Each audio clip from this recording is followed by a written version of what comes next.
grew up on a farm there in Mayville, Kentucky, Graves County.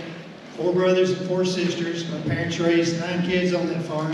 3 of us boys came along late in life. A brother 2 years older than me and 1 2 years younger, so we were kind of free-range kids growing up. We could get out and explore the creeks and climb the trees, and as long as we stayed out of trouble, everything went pretty good. Dad worked public work. He was a bundle boy at Merritt Clothing Company, which is not a high-paying job, but it put food on the table and supplemented the farm income. And then we had a good life growing up. He had a fair to finish operation, so we raised the baby pigs all the way up through market size, and there was always chores to be done on the farm, raise corn to feed the pigs. So after graduating high school, I raised corn, soybeans, wheat, and tobacco. Put myself through college at Murray State University and earned a master's degree in agriculture. Some of you may remember the mid-'80s. We had grain prices went down, interest rates went up. We had 3 droughts there in western Kentucky in a 5-year period. And that was before the days of crop insurance. So you could get a low-interest disaster loan, but after 3 disaster loans, as a young guy starting out in high levels to begin with, I didn't need any more debt. I needed income. So I was wrapping up my college at Murray State, and there was an opening at the co-op store. The manager said he would train the new guy, which turned out to be me. And I worked 2 years as a manager trainee and then 13 years as manager. So I left the farm side of it in '85, pivoted over to the ag business side, and there's where I learned things like accounts payable, accounts receivable, how to prepare a budget for a multi-million-dollar company, how to work with employees and board members, and stuff that I would have never learned had I stayed on the farm.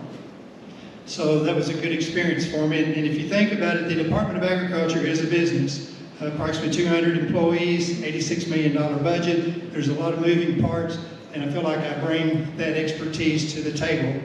In 2000, I bought my oldest brother's barn building business that I still own today. We build tool sheds, tobacco barns, livestock buildings, barn dominiums, and so small business owner, you can add that to the resume. In 2010, got involved in Senator Rand Paul's campaign in my end of the state on a small level, helped put out yard signs and made phone calls and attended some fundraiser events and donated to his campaign on a small scale.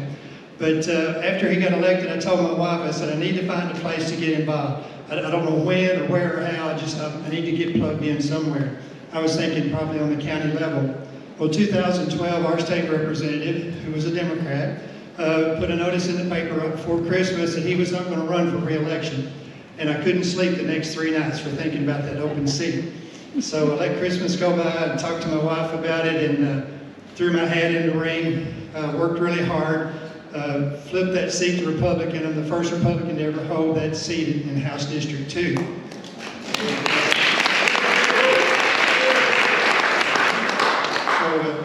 Served in the minority.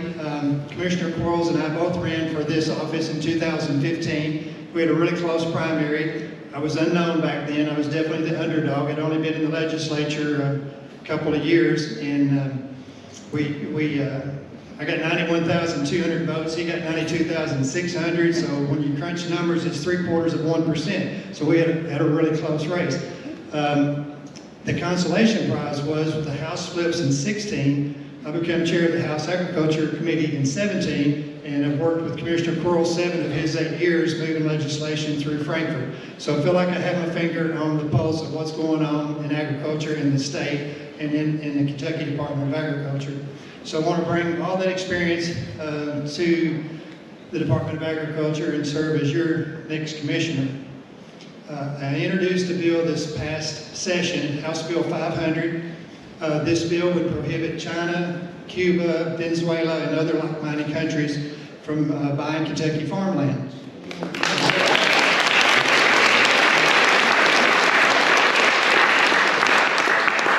So we got it through the House, over to the Senate. They referred it to the Senate Agriculture Committee, and then it got a couple of readings. We had to break for the governor's veto period, and then we came back to override vetoes. We had 2 days left.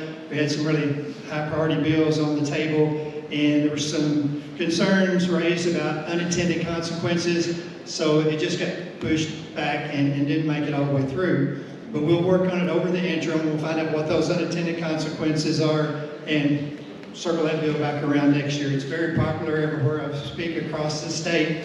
I get this kind of response. So it's too important to not get it passed sooner rather than later. We've had, I think, a successful session, but here's where I'm coming from. I want to be the Commissioner of Agriculture to be the Commissioner of Agriculture. This is not a stepping stone to the next office. I'll turn 68 this year. I'm not ashamed of my age. I still have the energy and the drive and the desire to serve as your Commissioner of Agriculture. Obviously, time I spent 8 years in that job, I think I'll go home and play with the grandkids. But in the meantime, I'd love to have your vote and your support, and be glad to hold up right there and answer some questions. What's one of those objections that you mentioned to that's holding that vote up? Well, just an idea. Yeah, and I wasn't in the Senate meetings when they brought the concerns up about unintended consequences. Here's my thought: it's already passed in 14 other states, all the way from Maine to California, and I haven't heard about the unintended consequences. So I'll go back and ask now that we've got session over. We'll start our joint interim committee meetings in June. The House and Senate Ag members will meet together, and we'll bring that up for discussion and see if we can't get that across the line in 24. Whether I'm Commissioner of Agriculture or whether I remain as Chair of the House Ag Committee, either way I'll promote the bill and push it and work to get that passed. Yes, ma'am. I'm not sure if this applies to you, but how they're putting or trying to put the mRNA into our foods and everything, how can we stop that? Okay, her question was about, and make sure I get my numbers right, it's in... The mRNA yes. vaccines they're trying to do. Right, yes. Yeah.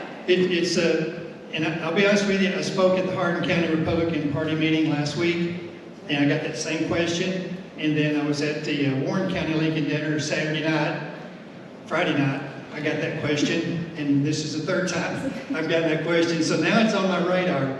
And the individual that I talked to that brought it up at the Hardin County Lincoln Republican meeting sent me a link, and I clicked on it a while ago and read it while I was sitting in the parking lot.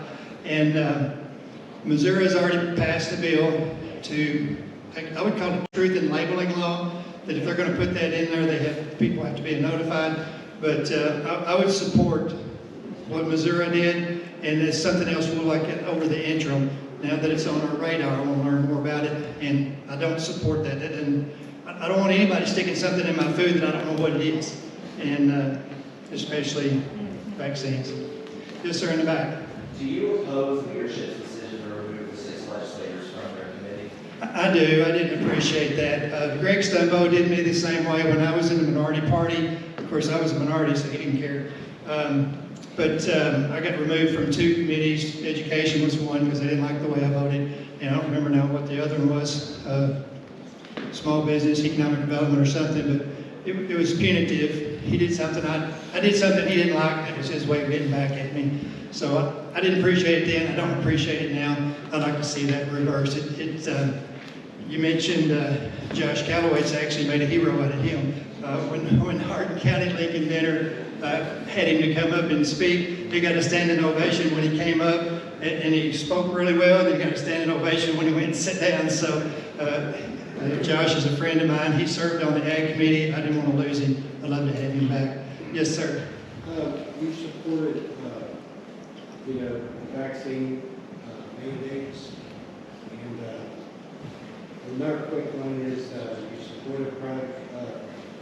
you supported the private vaccine mandates, and you also supported required fences on private property. Okay, the fences on private property, there was a young man down there in my end of the state, I said a young man, a kid, who drowned in the swimming pool of his neighbors. We were friends, and I did that to support the family that lost that child. On the mandates, it was like business owners can't force their employees to give a vaccine, and we had long discussions in our caucus meetings about the pros and cons to that. So we want individuals to be able to make the choice. So does the business owner get excluded from having the right to make a choice? So it was a tough vote. It's one of those, no matter which way you vote, you come up on the losing side of it.